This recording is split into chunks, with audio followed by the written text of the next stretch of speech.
Now we move on to the problem 7.17, the thermal transfer chapter, right? So it says that calculate how much energy is required to warm 1 kilogram of ice initially at minus 10 degrees Celsius with the ice at 0 degrees Celsius, right? So the temperature is going to increase from minus 10 to 0, right? And definitely to increase the temperature, we are going to need some energy, right? Or heat in this case, right? So increase of temperature will require heat, and we are supposed to calculate how much heat we need to do this, right? So how much is the increase in temperature? The final temperature minus the initial temperature. So final temperature is 0 degrees minus and minus 10 is initial. So the change in temperature is 10 degree Celsius. Okay. And because this is ice, right? So we know that the heat required to do the increase in temperature is simply Q into m cat. So m is the mass of that substance. So in this case, ice. So the mass of the ice in kilogram, okay, multiplied by the specific heat capacity of the ice into the change in temperature, right? So m cat. Does this delta T look like cat? So that's what simply we have to do, right? C for the ice is known to be 2100 joules per kilogram per Kelvin or degree Celsius, right? Kelvin and degree Celsius we can use very easily because they are just sum 273, right? So C value is known, M is given to be 1 kilogram, right? And delta T is also known. So all we need to do is put it here. And so my M is going to be 1 into 2100 multiplied by delta T, which is 10 degrees Celsius, or it could be also written at 10 Kelvin, right? Because this is the change. So we do that. And basically now we can write it like 2.1 into 1, 2, 3, and 4. 2.1 into 10 to the power 4 joules. And that is what is going to be our answer for part A.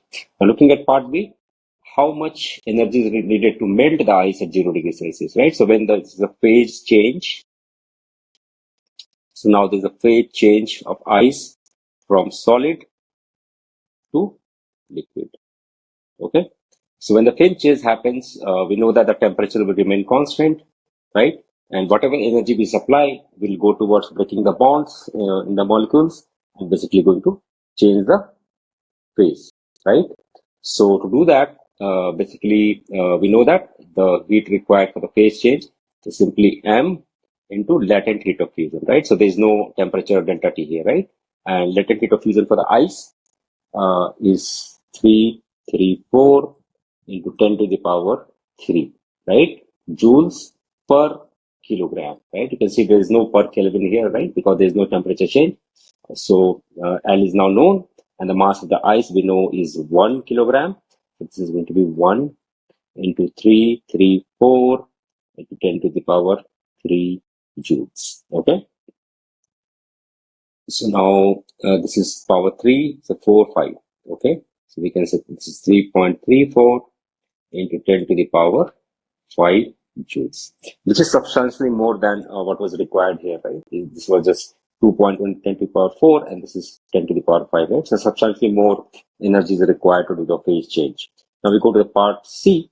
Now whatever ice we actually started with has now converted into water, and now it is at 0 degrees Celsius, right? So calculate how much energy is required to further increase the temperature of water from 0 degree to 10 degrees Celsius, right? So this time it is water now, and we have to see how much is the delta T. So delta T from 0 to 10 is going to be 10 minus 0. So delta T is again 10 Kelvin. Okay. The mass we know is 1 kilogram.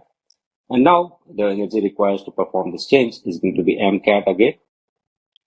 Okay. So we know this, and specific heat for the water is also known to us. That is happens to be 4200 joules per kilogram per degree Celsius. Okay. So we can simply put it over there. This is going to be 1, and C is 4200 into delta T 10. So very simply, this is going to be 4.2 into 10 to the power 4 joules, and that is what will be our final answer.